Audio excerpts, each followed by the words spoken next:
Okay, welcome. So today I wanted to talk about some of the teachings around happiness and really this third stage in the trauma healing model, this idea of integration. So enjoy. Okay, so I have been reading the Dalai Lama's book the last week or so. Been reading it for a number of years, but I keep going back and dipping into it, and I really see that although on these videos I often talk about trauma or I talk about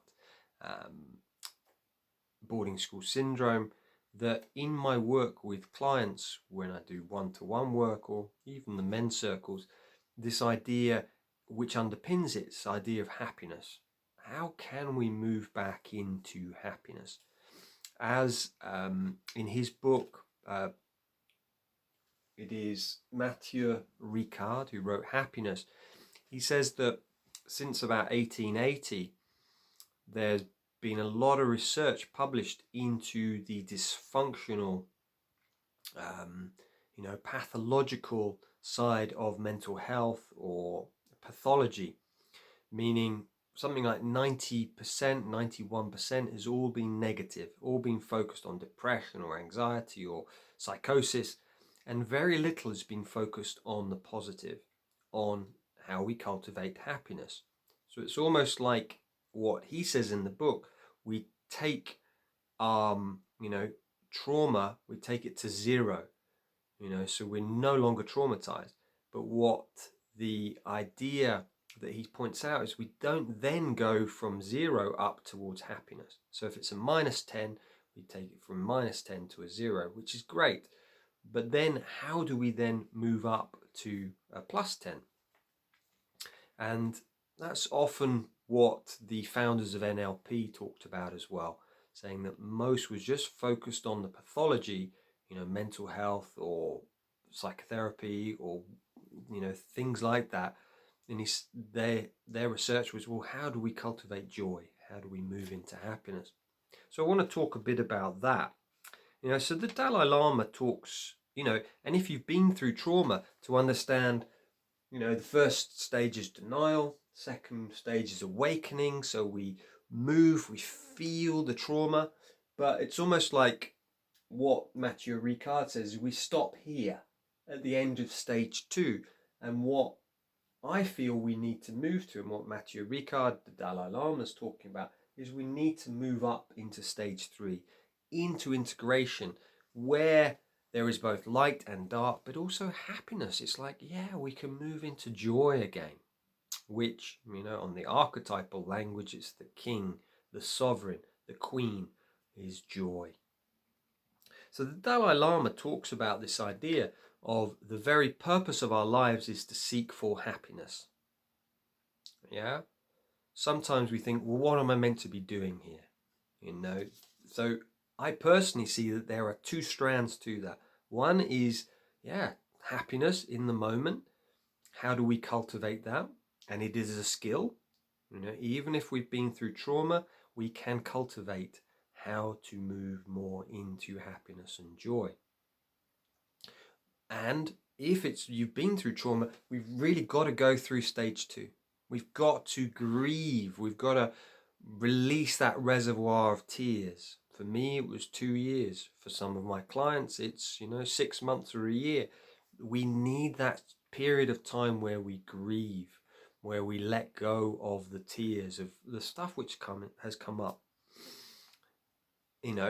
So we have that element of the purpose of our lives is to seek for happiness. And I feel as well,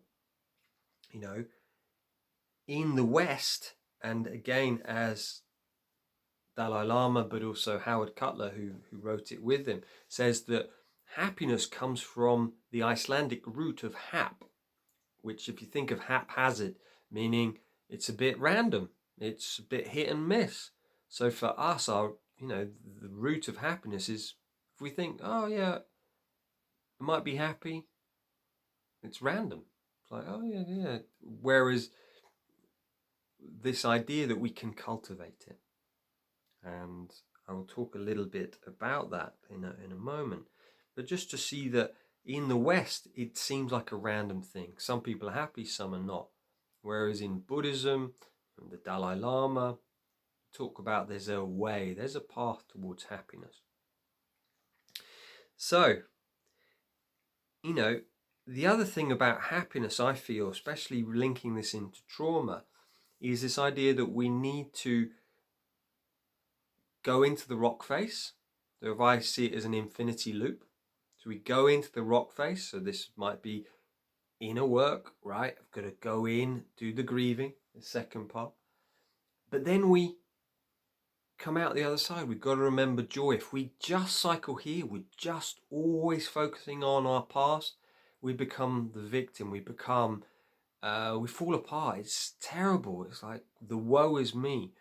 And I've got lost in those in my life, in my trauma healing journey. We've got to remember to come out.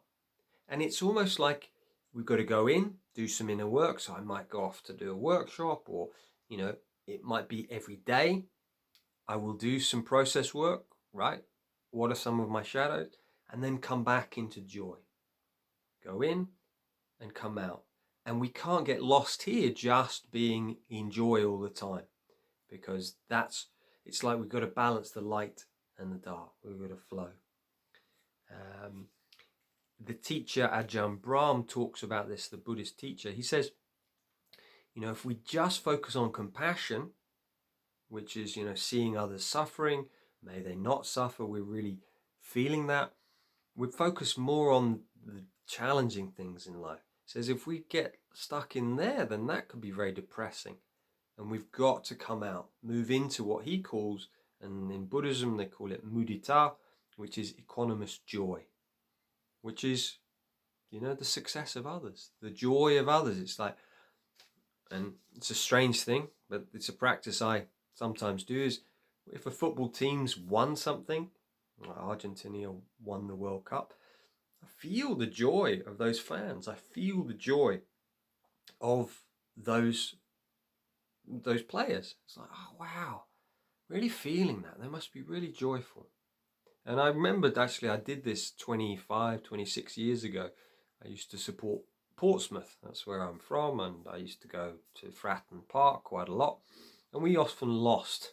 And I used to be, ah. And then I flipped it around one day and I was like, I wonder how they're feeling.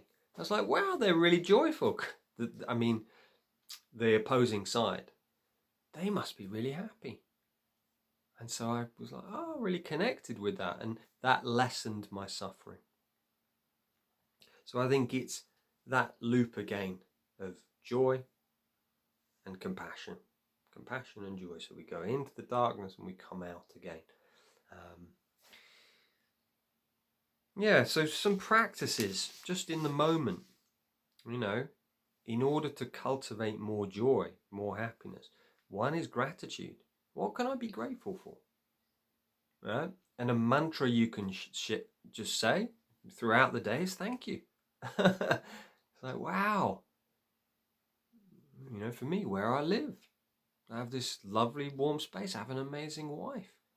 My health, the work I do. I love this work. Thank you, thank you, thank you.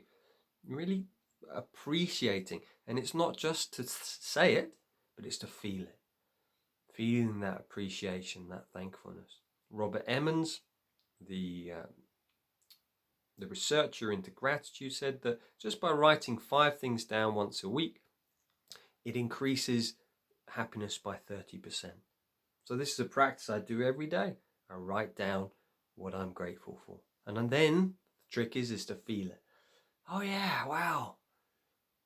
Amazing place I live. My wife, it's like feeling, appreciating that. So that's one thing, is gratitude.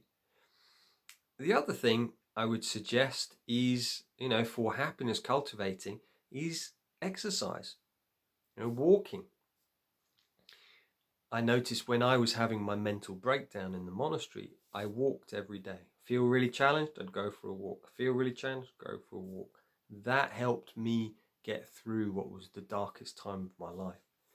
Like, right, yeah, get out walking.